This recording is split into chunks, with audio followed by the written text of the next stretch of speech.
మన జీవితంలోనికి ఈ పదాలు చాలా కీలకమైనవిగా మనకు కనబడతాయి. వాటిని పాటిస్తే మన జీవితం చాలా అద్భుతంగా కూడా కనబడుతుంది. ఒక ఉదాహరణ చెప్తాను. మన స్కూల్ లైఫ్ కానీ, కాలేజ్ లైఫ్ కానీ, వర్క్ లైఫ్ కానీ మీరు ఏదైనా చూడండి, ఎక్కడ మనం ఆనెస్ట్గా ఉంటాం. నేను సిగ్గు లేకుండా చెప్తున్నానండి, I was not in my school life. నేను లేను యథార్థంగా. నా కాలేజీ లైఫ్లో కూడా నేను లేను. నేను క్రీస్తులోనికి రాకముందు ఐఎమ్ లయర్. మీరు ఒప్పుకోకపోయాను, నేను ఒప్పుకుంటున్నాను. ప్రతి ఒక్కరి జీవితంలో అబద్ధాలు ఆడాం, యథార్థత లేకుండా జీవించాం. క్రీస్తులోనికి రాకముందు మన జీవితాలన్నీ తప్పుడు తడకలు. ఇప్పుడు ఎలుగులో నిలబడి మన జీవితాన్ని ఒకసారి వెనక్కి తిరిగి చూసుకుంటే అసలు ఆ లైఫ్ ఎలా జీవించాం అబ్బా అనిపిస్తుంది. మన జీవితాన్ని చూసినా అలా జరగకుండా ఉంటే బాగుండు అనిపిస్తుంది. అలాంటి అబద్ధాలు పేరెంట్స్ దగ్గర కానీ, గురువుల దగ్గర కానీ మనం ఎందుకు చెప్పాల్సి వచ్చిందంటే ఆ లైఫ్ మనకు ఇంపుగా అనిపించింది ఆ టైంలో. ఒక ఉదాహరణ చెప్తాను వినండి. మనకు అనుభవాలు ఉంటాయి అక్కడక్కడ. ఇవన్నీ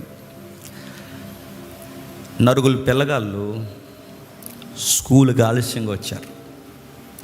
ఆలస్యంగా వచ్చినప్పుడు టీచర్ అడిగింది, అరే ఈరోజు ఎగ్జామ్స్ కదరా, ఎందుకురా మీరు ఆలస్యంగా వచ్చారా అని అడిగింది. ఒక దొంగ అబద్ధం చెప్పారు. టైర్ పంచర్ అయిపోయింది మేడం, మేము ఎక్కిన కారు అన్నారు. ఇలాంటివి మనం చెప్పాం లేదు చెప్పండి.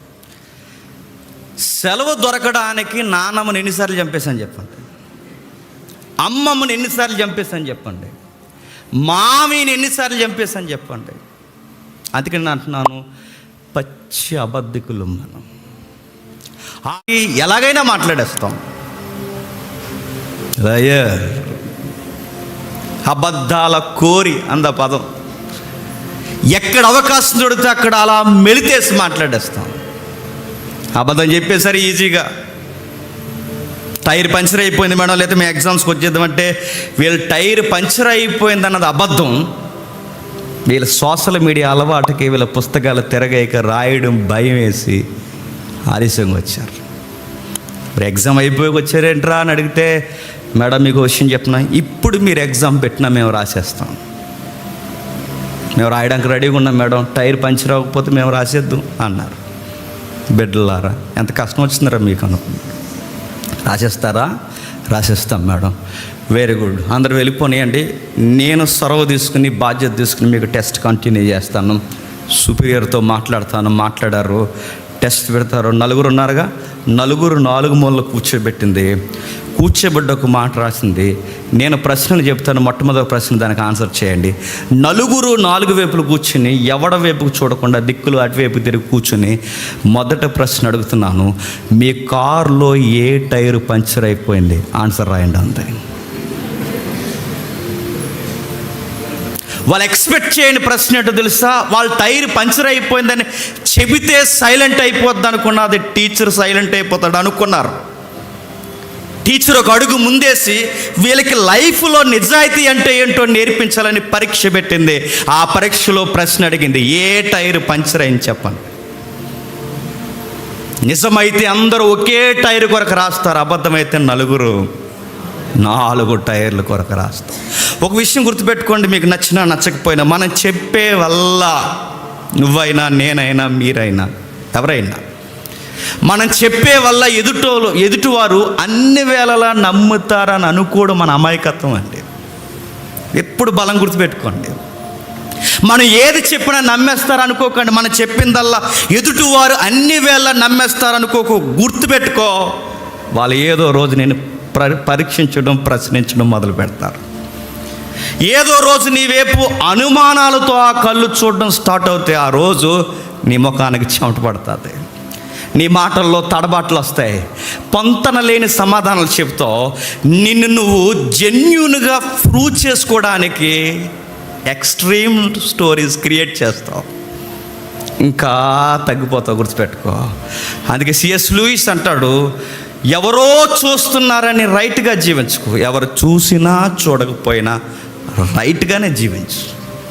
ఎందుకంటే ఈ కథలు అల్లడం, అబద్ధాలు ఆడడం, ఎవరో చూస్తున్నారని, మనుషులుంటే ఒకలాగా, మనుషులు లేకపోతే ఒకలా నువ్వు జీవిస్తే ఏదో రోజు తెలిసిపోతావు, తెర తొలగిపోతుంది, కనబడిపోతావు. ఆ రోజు వాళ్ళ దృష్టిలో నువ్వు చాలా తగ్గిపోతావు. చాలా అప్పటి వరకు ఆ వ్యక్తులను చాలా ఊహించుకుంటారు. అరే, వ్యక్తిత్వం కలిగిన వాడు, వికాసం ఉన్నవాడు అని ఆలోచించుకుంటారు. ఆ రోజు నువ్వు తెలిసిపోతావు. అబద్ధాలు ఆడతాడా వ్యక్తి, అబద్ధాలు ఆడుతుందా ఈమె, తెలిసిపోతావు. ఆ రోజు నీ వర్క్లో కూడా, నీ ఆఫీసర్ దగ్గర నువ్వు చాలా నేరో డౌన్ అయిపోతావు. గుర్తుపెట్టుకో. మనం అనుకుంటామండి ఈ సోషల్ మీడియా కల్చర్ వచ్చిన తర్వాత ఎవడో చూడలేదని ఎలా అనుకుంటారండి. ఇది వాడిని ప్రతి ఒక్కడు గుర్తుపెట్టుకోండి. మొబైల్ ఈ భారత యాజమాన్యుని నీ చూస్తుందని మర్చిపోకు. ఇది వాడిని ప్రతి ఒక్కడికి. ఒకప్పుడు రహస్యాలు గుండెల్లో ఉండేవి, చెప్పండి. ఇప్పుడు రహస్యాలు మొబైల్లో ఉన్నాయి. నా వాట్సాపేగా అనుకో, నీ వాట్సాప్ గవర్నమెంట్ది కూడా గుర్తుపెట్టుకో. నా ఎఫ్బీఏగా అనుకోకు, నీ ఫేస్బుక్ గవర్నమెంట్ది కూడా గుర్తుపెట్టుకో. నా మొబైలేగా, నా మెయిలేగా, నా పాస్వర్డేగా అనుకోకు. నువ్వు ఏ సైట్స్ ఓపెన్ చేస్తున్నావో ఇండియన్ గవర్నమెంట్ అబ్జర్వ్ చేస్తుంది. ఈ లొకాలిటీలో ఏదైనా క్రైమ్ జరిగితే ఈ టైప్ ఆఫ్ సైట్స్ ఎవడు ఓపెన్ చేస్తున్నాడో లిస్టు బయటకు తీస్తారు, తెలుసా? సైబర్ క్రైమ్ ఈ టైప్ ఆఫ్ లేదా ఇలాంటి నేరం జరిగిందంటే సోషల్ మీడియాని ఎక్కువగా ఈ క్రైమ్ని వాచ్ చేసింది ఎవడో లిస్ట్ తీస్తారు బయటికి. నీ లొకేషన్, మీ ఇల్లు, డోర్ నెంబరు, అంబులెన్స్ నెంబర్ వచ్చినట్టు వచ్చేది మీ ఇంటికి, గుర్తుపెట్టుకో. అరే, ఒక గవర్నమెంటే అబ్జర్వ్ చేస్తుంది, మన ఇరుగు పొరుగు వారు మనల్ని అబ్జర్వ్ చేస్తారు. అరే, ఈ సొసైటీయే మనల్ని అబ్జర్వ్ చేస్తున్నప్పుడు నిన్ను పుట్టించిన సృష్టికర్త నీలో ఇంటిగ్రిటీ చూడ్డాన్ని, నీ చిత్తశుద్ధి చూడ్డాన్ని నువ్వు ఎందుకు అనుకుంటున్నావు? ఒక మనిషి లైఫ్లో ఎప్పుడు సక్సెస్ అవుతాడో తెలుసా? చిత్తశుద్ధి ఉండాలి, గుర్తుపెట్టుకోండి. ఎవరో చూస్తున్నారు, ఎవరో నన్ను అబ్జర్వ్ చేస్తున్నారు, ఎవరో నన్ను పలకరిస్తున్నారు, ఇవన్నీ వేస్ట్ అండి. నా దేవుడు నన్ను చూస్తున్నాడు. నేను ఎక్కడున్నా చూస్తాడు, ఆ చీకట్లో ఉన్నా చూస్తాడు, ఈ గదిలో ఉన్నా చూస్తాడు, ఈ నలుగురిలో కూర్చున్నప్పుడు చూస్తాడు, నేను ఎక్కడికి పోయినా చూస్తాడు, ఆరు బయట ఉన్నప్పుడు చూస్తాడు, బంజరు భూములు ఉన్నప్పుడు చూస్తాడు, ఒంటరిగా నా గదిలో ఉన్నప్పుడు చూస్తాడు. నా దేవుడు నేను ఎక్కడున్నా చూస్తాడు. నేను ఆకాశానికి ఎక్కిపోయినా నన్ను చూస్తాడు, పాతాళమంత లోతు దిగినా నన్ను చూస్తాడు. ఆయనకి మరుగైన స్థలం అంటూ ఏది లేదు. అందుకే నీ పనిలో నిబద్ధత ఉండాలి, నీ పనిలో నిజాయితీ ఉండాలి. నెక్స్ట్, నీ కరెన్సీ వాడడంలో, ఈ మాట బాగా గుర్తుపెట్టుకోండి, దేవుడు నీకు ఇచ్చిన డబ్బుల్ని వాడడంలో కూడా నువ్వు నీతి తప్పకూడదు, గుర్తుపెట్టుకో. నెక్స్ట్, నువ్వు ఎదుటి వ్యక్తుల కొరకు మాట్లాడుతున్నప్పుడు నీ వొకాబులరీ ఎలా ఉంటుందో చూస్తాడు దేవుడు, గుర్తుపెట్టుకో. ఏ టైప్ ఆఫ్ వర్డ్స్ నువ్వు ఉపయోగిస్తున్నావు? కావాలని ఆ వ్యక్తుల్ని, ఎదుటి వ్యక్తుల జీవితాల్లో డౌన్ చేయాలని నువ్వు ప్లాన్ చేసి మాట్లాడుతున్నావా? మొత్తం గమనిస్తాడు. నీ కమ్యూనికేషన్ స్కిల్స్ ఎలా ఉన్నాయో చూస్తాడు ఆయన. ప్రతీదీ అబ్జర్వ్ చేస్తాడు. ఎదుటి వారిని డౌన్ చేసి నువ్వు అప్పర్ స్టేజ్లో ఉండాలనుకుని చూస్తున్నావా? అది కూడా చూస్తాడు ఆయన. లైఫ్లో ఎవడో ఊరకే సక్సెస్ అవ్వడండి. లైఫ్లో ఊరకే రాత్రికి రాత్రే ఎవడో ఎదిగిపోడండి. బైబిల్ సెలవిస్తుంది, జెన్యూన్గా ఉన్నవాడే సక్సెస్ అవుతాడు. దాని బైబిల్ ఎలా అన్నాడు? యథార్థవంతులు వర్ధిల్లుతారు, యథార్థవంతులు వర్ధిల్లుతారు. నీ ధనం వాడడంలో నువ్వు ఎలా ఉన్నావు, నీ పనిలో నువ్వు ఎలా ఉన్నావు, నీ వర్క్ ప్లేస్లో నువ్వు ఎలా ఉన్నావు, నీ ఇతరుల కొరకు నువ్వు మాట్లాడుతున్నప్పుడు నీ భాషా నైపుణ్యత ఎలా ఉంది. నెక్స్ట్, నువ్వు పంచిపెట్టే విషయంలో దాచేస్తున్నావా, నిజాయితీగా అందరికీ పంచుతున్నావా, ఇంకా వ్యక్తుల్ని గౌరవించే విషయంలో ఎలా ఉంటున్నావు, ఇంకా నీ ప్రేయర్ లైఫ్లో ఎలా ఉంటున్నావు, ఇంకా నీ బైబిల్ స్టడీలో ఎలా ఉంటున్నావు, ఇంకా నీ పేరెంట్స్ ఉన్నప్పుడు, నీ పేరెంట్స్ లేనప్పుడు ఎలా ఉంటున్నావు, నీ వైఫ్ ఉన్నప్పుడు, నీ వైఫ్ లేనప్పుడు, నీ యజమాడు ఉన్నప్పుడు, నీ యజమాను లేనప్పుడు, ఎప్పుడు ఒకేలా ఉంటున్నావా? గంటకు ఒకలాగా, రోజుకు ఒకలాగా, పూటకు ఒకలాగా, వారానికి ఒకలాగా, నెలకు ఒకలాగా, మనుషులుంటే ఒకలాగా, లేకపోతే ఒకలాగా బతికేస్తున్నావా? దేవుడు ఇవన్నీ తూకాలేస్తాడు, మర్చిపోకండి. ఇవన్నీ మనం ఏం అబ్జర్వ్ మనం వచ్చేస్తాం. దేవా నా ప్రార్థనకి జవాబు ఇవేంటి ప్రభు అంటే దేవుడు అంటాడు, నీకు నేను జవాబు ఇవ్వాలంటే ఏది నీలో చిత్తశుద్ధి ఏది. గంటకొకలా ఉంటావు మనిషి, నువ్వు పూటకొకలా ఉంటావు, నువ్వు రోజుకొకలా ఉంటావు. నువ్వు నీతో సహవాసం చేసిన వారు నిన్ను నమ్ముతారు, నువ్వేనా మాట అన్నదని వాళ్ళు ఆశ్చర్యపోతారు.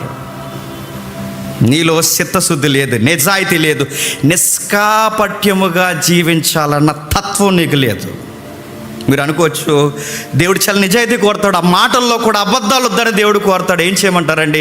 అబద్ధాలు చెబితే దేశంలో గొడవలు అయిపోతాయని నువ్వు అంటావేమో. బైబిల్ చెప్తుంది గొడవలైపోయిన నిజాన్నే చెప్పు, ఏమైపోయినా నిజాన్నే చెప్పు, ఎలా జరిగినా నిజాన్నే చెప్పు. అందుకే మన స్కూల్ లైఫ్లో, కాలేజీ లైఫ్లో, మన ఉద్యోగ జీవితంలో ఎక్కడైనా మనం చూడండి, మన అబద్ధికులు. అవకాశం కొరకు నాన్నమ్మని చంపేస్తాం, అవకాశం కొరకు అమ్మమ్మని చంపేస్తాం, అవకాశం కొరకు జరగని యాక్సిడెంట్ అయిపోయిందని చెప్తాం, అవకాశం కొరకు మనకి ఏదన్నా పేమెంట్ ఏదన్నా రావాల్సి ఉంటే ఆడివ్వకపోతే ఒక సెంటిమెంట్ డైలాగ్ చెప్తాం. హాస్పిటల్కి వెళ్ళిపోయారు అందరూ, డబ్బులు ఎవరు ఉండలేదు, డబ్బులు ఎవరు ఇంట్లో, కొంచెం డబ్బులు చూడండి, అప్పిస్తా లేదని ఆడికో కథ. చూసారా? అంత ఎక్కడ మీరు చూడండి దరిద్రపు అబద్ధాలు. బట్ వన్ డే క్రీస్తులోకి వచ్చాం, యేసు ప్రభువులోకి రావడం ప్రారంభించాం. ఇప్పుడు మనం వెనక్కి తిరిగి చూసుకుంటున్నాం. దేవుడు మనకు చెప్తున్నాడు, ఈరోజు నీ లైఫ్లో నుంచి మెల్లమెల్లగా నీ గ్రాఫ్ స్టార్ట్ చేస్తాడు. నీలో ఉన్న ఆ నిజాయితీ లేని తత్వాన్ని తీసేసి దేవుడు మనకు కొన్ని సర్టిఫికెట్లు ఇస్తాడు. ఏమిస్తాడు చూద్దాం ఒకసారి. 112వ కీర్తన తీయండి. 112వ కీర్తన మొదటి వచనం. యెహోవాను స్తుతించుడి,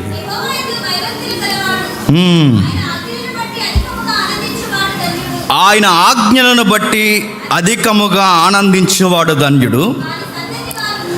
వాని సంతతి వారు భూమి మీద బలవంతులగుదురు, యథార్థవంతులు వంశపు వారు దీవింపబడి. ఎంత బాగుంటుందండి ఈ సాంగ్. మీకు ఎప్పుడైనా అవకాశం ఉంటే గోల్డ్ కలర్తో రాయించుకొని ఇంట్లో అలా ఎవరైనా ఇంట్లోకి వచ్చిన వెంటనే కనబడేలా పెట్టుకోండి. ఎవడైనా ఇలాంటివి చేసేది ఎవరైనా నాకు కూడా చెప్పండి, నేను కూడా ఒకటి చేయించుకుంటాను. నిజంగా ఈ సాంగ్ ఎంత బాగుంటుందో, ఆయన ఎలాంటి వాగ్దానాలు మనకి ఇస్తున్నాడు చూడండి. మన తదనంతరం మన నెక్స్ట్ జనరేషన్ బాగుంటుందట. ఇంతకీ మన యథార్థవంతులుగా మనం ఉంటే మన వంశాలు దీవింపబడతాయట. కలిమి సంపద మన ఇంట్లో ఎప్పుడు అలా ఉంటాయట, నిత్యము నిలిచుంటాయట. ఇంకా కిందకి అంటున్నాడు, యథార్థవంతులుగా ఉంటే చీకట్లో మనమే లైట్ అవుతామంట. ఇంకా కిందకి మాట్లాడుతున్నాడు చూడండి. వారి కటాక్షము వాత్సల్యతయు నీతియు గలవారు, దయాళులను అప్పిచ్చువారు భాగ్యవంతులు. వాళ్ళకుండే క్యారెక్టర్స్ ఎలా ఉంటాయట అంటే, చిత్తశుద్ధి కలిగిన వారి యొక్క లక్షణాలు ఎలా ఉంటాయంటే, వాళ్ళ పిల్లలు బాగుంటారు, వారికి చీకట్లో వెలిగిచ్చేవారు అవుతారు. ఇంకా చెబుతున్నాడు, వాళ్ళ వాత్సల్యం ఉంటుంది, ప్రేమ ఉంటుంది. వాళ్ళ గురించి మాట్లాడుతున్నాడు. దయ, కరుణ, నీతి, ఉదార స్వభావం, న్యాయపరమైన మనస్సు, ఈ లక్షణాలన్నీ కీర్తనలో కనబడతాయండి. కింది మాట అంటాడు, దుర్వార్త వాళ్ళకి వినబడినప్పుడు జడిచిపోరంట, కంగారైపోయారట, టెన్షన్ అయిపోరట. నీ మీదకి ఇలాంటి విపత్తు వస్తుంది, న్యాయపరమైన చట్టాలు నీ మీదకి ఇలా అమలు జరుగుతున్నాయంటే కంగారైపోరు. ఏమైపోతుంటే ఏమనుకోరట, నేను ఎలాంటి ఉన్నా నాకు తెలుసు, నేను ఎలాంటి ఉన్నా నా దేవునికి తెలుసు, నా దేవుని ఎదుట నాకు ఎలాంటి స్థితి నాకు వస్తుంది నాకు తెలుసు, నేనేం టెన్షన్ అవును అంటారట. ఇంకా కిందకి మాట్లాడుతున్నారు చూడండి. వారి మనస్సు స్థిరముగా నుండును, తన శత్రువుల విషయమై తమ కోరిక నెరవేరు వరకు వారు భయపడరు. వారి దాతృత్వము కలిగి బీదలకిచ్చును, వాని నీతి నిత్యము నిలుచును, వాని కొమ్ము ఘనత రోజు రోజుకి హెచ్చింపబడును. భక్తిహీనులు అతని యొక్క అభివృద్ధిని చూసి చింత అయిపోతారట. నెక్స్ట్, వారు పండ్లు కొరుక్కుంటారట. ఈయన కొట్టకుండా తిట్టకుండా ఏమి అనకుండా ఆయన శత్రువులు ఈయన యొక్క సక్సెస్ని చూసి వాళ్ళే రోగాలు తెచ్చుకొని చచ్చిపోతారంట. దేవుడు మన శత్రువులకు ఆన్సర్ ఎలా ఇస్తాడు చెప్పినా, కొట్టడు, తిట్టడు, ఏమనడు. మనల్ని బ్లెస్ చేసి పడేస్తాడు అంతే. ఇంకా మన దేవుడు ఎప్పుడైతే దీవించాడో మన ఎదుగుదల చూశాడు సుఖం వచ్చేస్తుంటుంది. ఎవరికి? ఎవడో ఉంటారని మన లైఫ్లో శత్రువులు ఉంటారుగా, వాళ్ళకి ఇబ్బంది అయిపోతుంటుంది, సమస్య అయిపోతుంటుంది. మనం ఏం చేస్తామంటే ఇటు నుంచి మన సక్సెస్ అయ్యాం కనుక స్టోరీలు ఏమి క్రియేట్ చేయి. మనం ఏం చేస్తామంటే మన చిత్తశుద్ధి కలిగిన వ్యక్తులుగా దేవునితో అనుసంధానం అయితే లవ్ చేస్తాం, దయ చూపిస్తాం, ప్రేమగా, నిజాయితీగా, ఉదారముగా, కపటం లేని మనసు కలిగి జీవిస్తాం. ఇవన్నీ మనకి ఎప్పుడు వస్తాయంటే బైబిల్ చెప్తుంది, నాలో ఈ రోత స్వభావం పోయి, దేవుడికి నచ్చని ఈ కల్ట్ నేచర్ పోయి, యథార్థమైన లేదా జెన్యున్ యాటిట్యూడ్ నాకు ఎప్పుడు వస్తుందంటే, నువ్వు దేవునితో ఎప్పుడు బాగా కనెక్ట్ అవుతావో చెప్పండి, అప్పుడు వస్తుంది. ఇప్పుడు మళ్ళీ అడుగుతున్నాను, దేవునితో ఎలా కనెక్ట్ అవుతాం? కొండెక్కుతూ అవుతామా?